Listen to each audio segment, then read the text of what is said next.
Hello and welcome to my podcast. And in this podcast, I'm going to be covering what you have to do to get ready for the holiday season. I know it is the end of October right now, and we are starting November, and then it's going to be in December, January, and of course, April.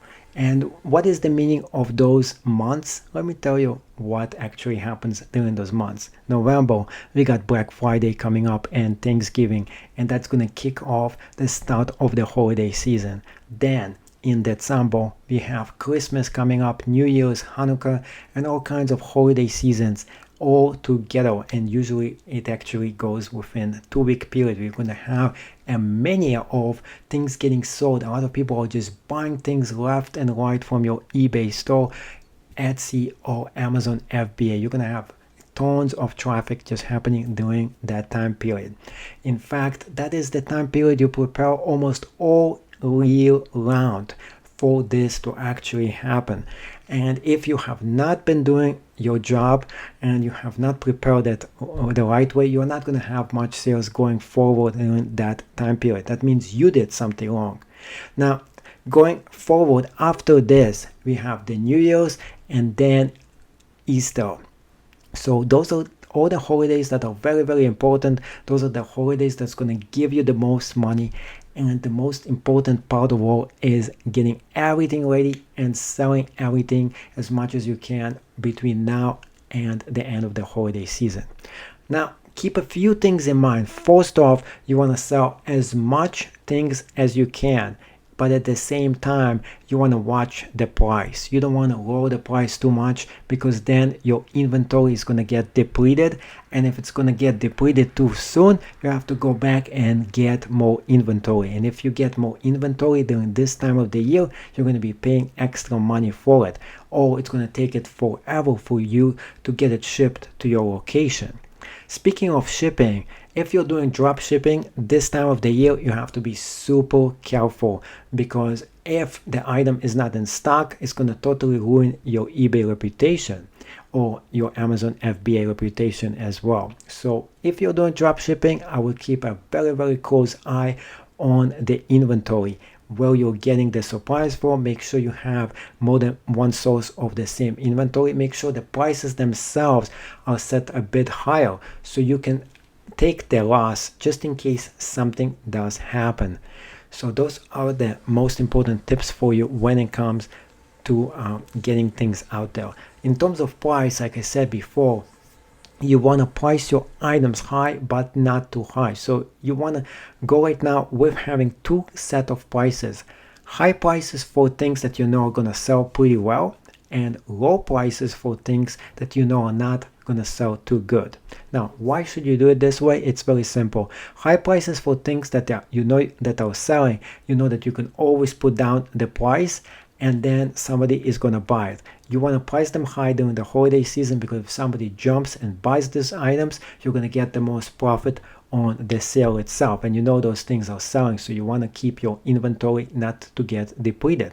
On the other hand, things that are not selling well, you want to lower the price as much as you can, because you want to get rid of it. There is no reason for you to have a bunch of items in stock that are not selling, because then you're going to keep the same exact items next year as well, and then you're going to try the same thing again, and that's not a good idea. You want to get rid of things that are not selling as fast as you can. You want to focus on inventory channels that are working for you. This is the way you run a successful business. And when it comes to business, investing in the business is very, very important. If you want to make money online in retailing, you got to invest in merchandise that is of quality. When it comes to investing in merchandise, you don't want to go cheap. You don't want to just go about and think, hey, I'm not going to pay $20 for this item. You have to think as somebody who is an investor.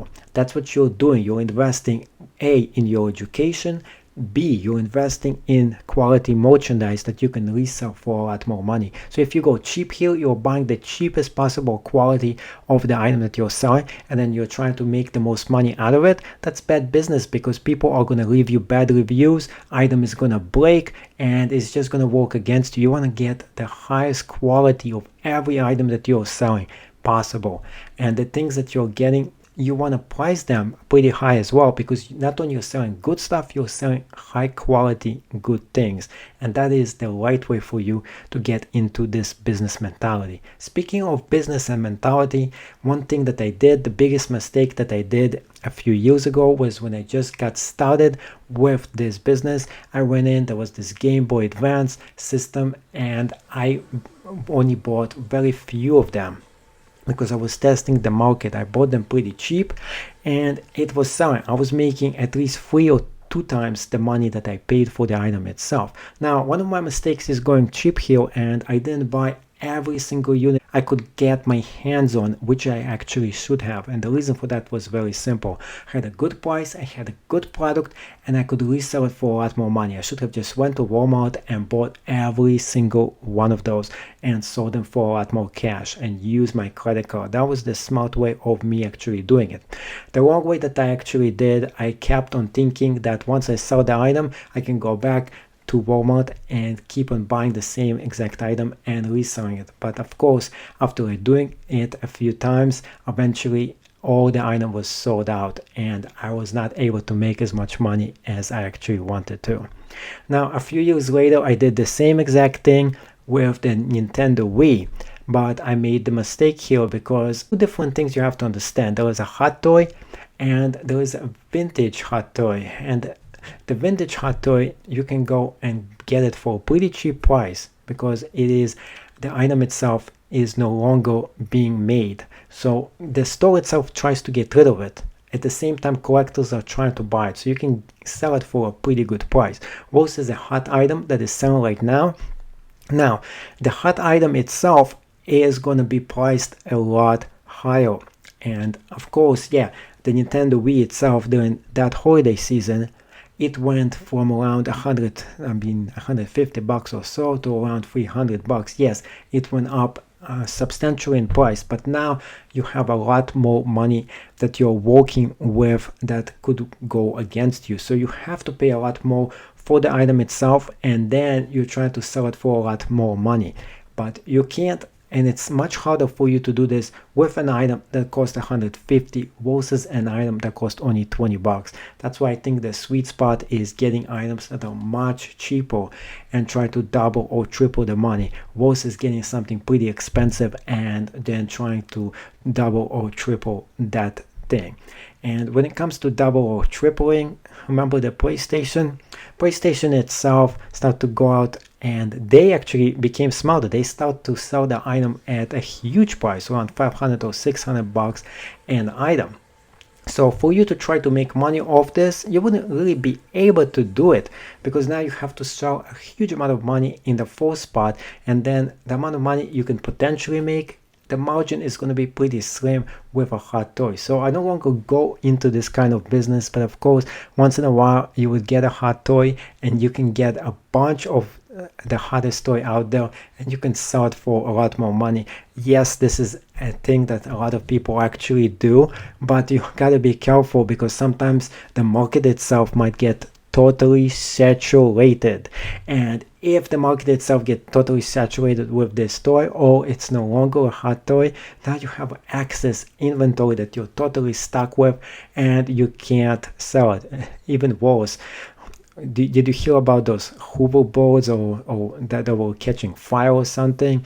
Now think about all those sellers who got this item thinking it's going to be the hottest toy of 2016, and now you can't sell any of it because it's a fire hazard. You have to keep that in mind, that some of those electronic toys, they could have an issue, and such an issue, and if you got like hundreds of those items, now you have to write off all this inventory. You can't even sell it anymore. So when you're dealing with electronics, you have to be careful. You have to understand there is a huge risk involved when you're buying something that is brand new versus something that has been tested, has been out there for a long time. You know it's not going to be subject to a recall, and you know you can make a lot more money with it. So those are some of the strategies that I highly recommend for you to go getting into this holiday season. season. Another thing I recommend for you to go is to check out some retail stores right before the holidays.